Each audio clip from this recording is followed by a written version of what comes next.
Muito do que temos vivido hoje pode ser resultado de algo que plantamos em algum momento na nossa vida. Hoje eu quero falar sobre um princípio muito poderoso no reino de Deus. Na verdade, quando entendemos as leis e os princípios que o próprio Deus estabeleceu, podemos viver de forma intencional para vivenciarmos tudo aquilo que Deus tem para nós. Hoje eu quero falar sobre a lei da semeadura e colheita. Esse princípio é poderoso e essa mensagem vai abençoar muito a sua vida. Quero ler o primeiro texto aqui, que está em Gênesis, no capítulo 8, no verso 22. Gênesis 8, verso 22, está escrito: Enquanto durar a terra, não deixará de haver sementeira e ceifa, frio e calor, verão e inverno, dia e noite. É claro que esse texto está falando sobre a lei da semeadura e colheita, operando em um aspecto físico, natural e literal. Porém, o mesmo Deus que estabeleceu princípios e leis naturais, estabeleceu também princípios e leis espirituais. E a lei da semeadura e colheita se aplica a todas as áreas da nossa vida, inclusive no aspecto espiritual. O texto menciona aqui que enquanto durar a terra, ou seja, durante todo o nosso curso aqui na Terra, durante toda a nossa vida, enquanto durar a terra, não deixará de haver sementeira e ceifa. Então, a lei da semeadura e colheita, como já mencionei aqui, se aplica a todas as áreas da nossa vida. Além disso, ela está em operação durante todo o nosso tempo aqui na Terra. Então, vemos que esta lei está em operação exatamente agora em sua vida. Não tem como fugir disso. O texto é claro em mencionar que enquanto durar a terra, não deixará de haver. Ou seja, sempre haverá sementeira e ceifa. Por isso que mencionei que muito do que temos vivido hoje pode sim ser resultado de algo que plantamos em algum momento na nossa vida. E se não estamos satisfeitos com o que temos vivenciado hoje, é bom mudar as sementes ou rever as sementes que temos semeado. Porque, volto a destacar, muito do que temos vivido pode sim ser resultado de algo que temos plantado ao longo da nossa caminhada. Deixa eu apresentar outro texto aqui que está lá em Gálatas, no capítulo 6, é um texto bem conhecido. Gálatas 6, no verso 7, está escrito: Não vos enganeis, de Deus não se zomba, pois aquilo que o homem semear, isso também ceifará. Então esse texto é bem conhecido. Paulo está explicando aqui que de Deus não se zomba. Aquilo que o homem semear, isto também ceifará. Em outras palavras, esta lei está em operação durante toda a nossa vida. Aquilo que qualquer pessoa semear, que o homem semear, isto também ele ceifará. E observe que o apóstolo Paulo menciona aqui que de Deus não se zomba. Por que ele usa esta expressão, de Deus não se zomba? A continuação do texto nos explica. Porque aquilo que o homem semear, isto também ele ceifará. Ou seja, vamos colher de tudo aquilo que estamos plantando. Não tem como fugir desta lei. É por isso que Gênesis 8, verso 22 menciona que enquanto durar a terra, não deixará de haver sementeira e ceifa. Então não tem como fugir dessa lei. Aquilo que plantamos, certamente colheremos. Não podemos viver como crentes, como cristãos, não podemos viver de qualquer forma, tendo qualquer estilo de vida, qualquer semeadura e achar que em algum momento não vamos nos encontrar com as sementes que temos semeado. Pelo contrário, o texto menciona que, enquanto semeamos, em algum momento da nossa vida, vamos nos encontrar sim com aquilo que foi plantado, com o que foi semeado. De Deus não se zomba. Quando tentamos anular esta lei, quebrar essa lei, ou fingir que esta lei não está em operação, que esse princípio não está operando hoje, inclusive na nova aliança, quando pensamos assim, na verdade estamos debaixo de engano. Estamos enganando nós mesmos. Porque o texto é claro em mencionar que essa lei que Deus estabeleceu está em operação hoje, na nova aliança, nos nossos dias. Aquilo que o homem ou que qualquer pessoa semear, isto ela ceifará. Então observe que a semeadura é opcional, mas a colheita é obrigatória. Tudo aquilo que eu semear, eu vou colher. Tudo aquilo que semearmos, certamente colheremos. E podemos usar essa lei da semeadura e colheita tanto para o bem como também para o mal. E é isso que está sendo alertado aqui dentro do contexto. Posso usar essa lei para o bem como também para o mal. Por isso que Paulo menciona de Deus não se zomba, aquilo que eu plantar, certamente colherei. Observe o que é dito no verso 8 aqui de Gálatas 6. Porque o que semeia para a sua própria carne, da carne colherá corrupção, mas o que semeia para o Espírito, do Espírito colherá vida eterna. Então observe que nesse contexto aqui, não é Deus que determina a sua colheita. Não é Deus que define o que você vai colher. Pelo contrário, o texto é claro em mencionar: aquilo que eu semear, vou colher. Eu vou colher de tudo aquilo que semear. Você irá colher de tudo aquilo que você semeou ou tem semeado hoje. A colheita, ela virá, certamente virá. Aí Paulo continua explicando que a pessoa que semeia para a sua própria carne, da carne vai colher corrupção. Então colher corrupção, destruição, não é uma escolha de Deus. Geralmente, alguns tendem a pensar que tudo o que está acontecendo em nossa vida, na minha vida, ou na sua vida, ou na vida de qualquer pessoa, é sinônimo da vontade de Deus. É fruto ou resultado da vontade de Deus. Mas nem sempre é assim. Tem coisas que acontecem conosco que, em alguns momentos, é resultado daquilo que semeamos, do que plantamos. O próprio Jesus ensinou, lá no Evangelho de Mateus, no capítulo 6, no verso 10, ele nos ensina a orar para que a vontade de Deus seja feita na terra, assim como ela é feita no céu. Se ele nos ensina a orar para que a vontade de Deus seja feita na terra, assim como acontece lá no céu, é porque nem sempre tudo que está acontecendo em nossa vida é necessariamente a vontade de Deus. É por isso que devemos nos conectar com Deus, se estabelecer no plano dele, na vontade dele. Devemos nos adequar à vontade de Deus para a nossa vida, porque Deus não vai enfiar a sua vontade a goela abaixo de ninguém. O que vemos no texto aqui é que muito daquilo que temos colhido é sim resultado de algo que plantamos. Então, se eu quero colher destruição, obviamente eu tenho que andar segundo a carne. Andar segundo a carne, viver segundo a carne, semear na carne, o texto é claro em mencionar que da carne vamos colher destruição.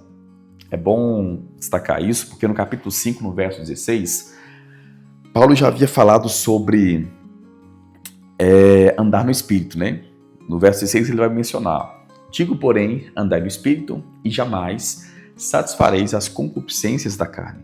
Porque a carne milita, ou seja, luta contra o Espírito e o Espírito contra a carne, porque são opostos entre si, para que não façais o que porventura seja do vosso querer. Então observe que há uma oposição da carne contra o Espírito e do Espírito contra a carne. E a solução nessa luta é apresentada pelo apóstolo Paulo. Ele ensinou que quando andamos no Espírito, jamais vamos satisfazer as concupiscências ou os desejos da carne. Ainda no capítulo 5 de Gálatas, Paulo menciona que se vivemos no Espírito, devemos andar também no Espírito. O que significa essa expressão? Se vivemos no Espírito, devemos andar no Espírito. Paulo está explicando que já recebemos a vida no Espírito, já nascemos de novo em Cristo, temos um novo estilo de vida e essa vida está operando em nossa nova natureza. Então, já que vivemos no Espírito, porque estávamos mortos em nossos delitos e pecados, e Paulo ensina em Efésios capítulo 2, a partir do verso 1, ele diz que quando estávamos mortos em nossos delitos e pecados, ele nos deu vida quando estávamos nessa condição, né? Ele nos deu vida quando estávamos mortos em nossos delitos e pecados. Então o texto é claro em mencionar que recebemos a vida de Deus em nós. Poderíamos citar aqui vários textos que ensinam sobre esse assunto. Então, já que vivemos no Espírito, devemos andar como quem vive no Espírito, ou quem recebeu a vida de Deus em seu Espírito. Devemos andar de acordo com a nossa nova realidade em Cristo Jesus. Então, Paulo fala sobre esse estilo de vida proposto na redenção. Por que é bom compreender isso? Porque há uma forma de viver depois que nascemos de novo em Cristo. Há um novo estilo de vida. Lá em Romanos, no capítulo 8, no verso 7, no verso 8, Paulo explica que a carne não está sujeita à lei de Deus, e nem mesmo pode estar. Por que a carne não está sujeita à lei de Deus e não pode estar? Porque esta carne, na atual situação em que ela se encontra, ela ainda não foi glorificada. Lá no capítulo 8 mesmo de Romanos, Paulo explica que o espírito, ou o nosso espírito, é vida por causa da justiça e o corpo é morto por causa do pecado. Ele explica isso no verso 10. Então, o nosso espírito é vida, recebeu a vida de Deus, mas o corpo, ele é tendencioso a pecar. Ele é morto por causa do pecado. Ou seja, ele está esperando a glorificação. É por isso que no verso 11 do capítulo 8 de Romanos, Paulo explica que se habita em nós o Espírito daquele que ressuscitou a Jesus de dentre os mortos, esse mesmo Espírito vivificará também o nosso corpo mortal por meio do Espírito que em nós habita. Então, o nosso corpo será vivificado, glorificado, assim como o corpo de Jesus foi. Assim como ele foi glorificado, o nosso corpo também será vivificado, glorificado. É por isso que no contexto de Romanos capítulo 8, Paulo continua explicando que estamos esperando a redenção do nosso corpo. Então esse corpo, ele ainda não foi glorificado. Ele não está sujeito à lei de Deus, à vontade de Deus, e nem mesmo pode estar. Aí no verso 8 do capítulo 8, Paulo explica que aquele que está andando segundo a carne não pode agradar a Deus. Não pode agradar a Deus, porque a vontade de Deus se encontra na nossa nova natureza. Temos que andar de acordo com a nossa nova natureza espiritual. E é isso que Paulo ensina durante todas as suas epístolas. Somos nós quem levamos o nosso corpo em sujeição à vontade de Deus. Romanos 12, verso 1. O texto menciona que devemos apresentar o nosso corpo como sacrifício vivo, santo e agradável a Deus. Esse é o nosso culto racional ou com entendimento. Então, Paulo explica que há uma luta do nosso espírito contra o nosso corpo. A nossa carne não pode agradar a Deus, não está sujeita à lei de Deus, somos nós que levamos o nosso corpo em sujeição à vontade de Deus. O próprio Jesus já havia explicado um pouco sobre isso quando mencionou no Evangelho de Mateus, no capítulo 26, que o espírito está pronto, mas a carne é fraca.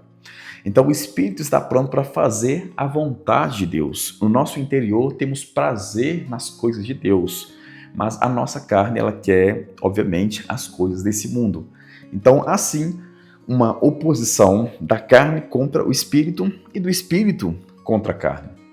Por isso que Paulo explica, andar no espírito e jamais iremos satisfazer os desejos da carne. Então, quando Paulo usa o verbo andar, ele fala sobre o nosso estilo de vida, o nosso cotidiano, a forma como conduzimos a nossa vida. Aí no capítulo 6, no verso 8, Paulo continua explicando essa oposição. Ele vai apresentar a lei da semeadura, operando no aspecto da carne e também do espírito. Ele explica que a pessoa que semeia na carne, da carne vai colher corrupção, destruição. O que eu percebo em muitos crentes é que muitos tentam colher no espírito, semeando na carne. E de acordo com o próprio contexto aqui do texto bíblico, isto é completamente impossível. Não tem como a pessoa colher no espírito semeando na carne. O problema de muitos crentes é tentar andar no espírito vivendo na carne. Por isso que Paulo ele fala sobre o nosso estilo de vida, a forma como estamos conduzindo a nossa vida, no capítulo anterior. E no próximo capítulo ele explica sobre a lei da semeadura e colheita. Porque a forma como conduzimos a nossa vida são sim sementes. E tudo aquilo que você semear, certamente colherá. Colhemos de tudo aquilo que plantamos. Então, se não estamos satisfeitos com a nossa colheita hoje, é bom rever como tem sido a nossa semeadura. Muitos crentes querem alcançar, né, novos níveis em sua vida de oração com o Senhor, novos níveis no reino do Espírito, novos níveis de fé no ministério, mas não tem como ter uma colheita mais abundante do ministério sem começar a estar no ministério agora, a servir o ministério agora. Se você quer ver frutos no ministério que Deus tem para você, nas áreas que você está atuando, no plano que Deus estabeleceu antes da fundação do mundo para você, se você quer ver frutos cada vez maiores no ministério, é melhor começar a servir agora, se dedicar ao Senhor agora, porque não tem como colher onde não há semeadura. Se eu quero viver novos níveis nesse lugar de oração, preciso começar a orar agora, vivenciar uma vida de oração agora. É necessário plantar hoje para colher amanhã. Se queremos viver novos níveis de fé, é necessário começar a exercitar fé hoje, agora. É claro que as sementes, né, que semeamos não significa que iremos colher amanhã, na próxima semana ou no mês que vem. Mas a colheita certamente virá. Semear hoje para colher amanhã, isso não acontece bem mesmo em uma semeadura e colheita nesse mundo natural, né? Em um aspecto literal. No espiritual também não é diferente. Quando plantamos hoje, não significa que vamos colher amanhã ou na semana que vem, mas pode ter certeza que a colheita virá. É isso que o apóstolo Paulo explica.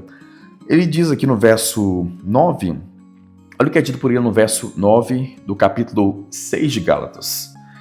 E não cansemos de fazer o bem, porque a seu tempo ceifaremos, se não desfalecermos. Por que Paulo explica aqui? Não cansemos de fazer o bem, porque a seu certo tempo ceifaremos, se não desfalecermos. Ele explica isso em conexão com o que eu acabei de dizer aqui. Quando plantamos, não significa que vamos colher amanhã. É por isso que muitas pessoas acabam cansando da semeadura, porque acabam não vendo a colheita de imediato. Mas o texto é claro em mencionar, não cansemos de fazer o bem. Então, fazer o bem aqui fala sobre as nossas ações, a nossa forma de viver, a nossa conduta, ou seja, o nosso estilo de vida são sementes e vamos colher de tudo aquilo que estamos semeando. Em algum momento da nossa vida, vamos nos encontrar com as nossas sementes. Certamente vamos colher daquilo que estamos plantando. É interessante que ele menciona aqui, né? A seu certo tempo ceifaremos. Então, há um tempo para ceifar, né? Para ceifa, para colheita. Então, o texto menciona que a seu certo tempo vamos colher, se não desfalecermos. Quero ler, para finalizar, o último verso aqui nesse sentido, né? Que é 2 Coríntios capítulo 9, verso 6, é um texto bem conhecido. 2 Coríntios 9, verso 6, está escrito: Isto afirmo, aquele que semeia pouco, pouco também ceifará, e o que semeia com fartura, com abundância também ceifará. Então Deus deseja que ceifemos, né, com abundância. Deus deseja que a nossa colheita seja em abundância. Esta é a vontade de Deus. Agora, entre a vontade de Deus e a manifestação dessa vontade, existe um conectivo. Esse conectivo é obediência, fidelidade. Então devemos entender que existe a parte divina e existe a parte humana. A semeadura está sob a nossa responsabilidade. Paulo explica aqui que aquele que semeia pouco, pouco também ceifará. Então podemos observar, né, com esses textos aqui que apresentamos, que a nossa colheita pode ser entendida, né, o resultado da colheita pode ser entendida em 2 pontos. Primeiro, eu vou colher aquilo que plantar, então não tem como colher no espírito semeando na carne, Então, o primeiro ponto é o tipo da semente. Quais são as sementes que temos semeado? O segundo ponto é eu só vou colher uma proporção maior quando começar a semear mais e mais. É isso que Paulo está ensinando aqui. Ele ensina que quem semeia pouco, pouco também vai ceifar, né? Proporcional. O que semeia com fartura, com abundância, também ceifará. Então a nossa colheita é determinada por, primeiro, o tipo da semente que estamos semeando. Segundo, a proporção que temos semeado. Se queremos grandes colheitas, é bom semear muito ou é necessário semear muito. Então, se queremos mudar o nosso futuro em Deus, no nosso relacionamento com Ele, colher grandes coisas no reino do Espírito, é melhor começar a semear agora. Se você quer viver grandes coisas em Deus, novos níveis de oração, novos níveis na área financeira, no relacionamento com Deus, nos relacionamentos de forma geral, no ministério, e tantas são as áreas que poderíamos citar, mas se você quer viver colheitas poderosas em Deus, é melhor rever as suas sementes e começar a semear em linha com a palavra de Deus agora. É melhor começar a andar no Espírito. Por isso que eu vou finalizar o vídeo de hoje, a mensagem de hoje, com a frase que eu iniciei o vídeo. Muito do que temos vivido hoje pode sim, observe que eu estou destacando isso, pode ser resultado ou fruto de algo que plantamos em algum momento na nossa vida.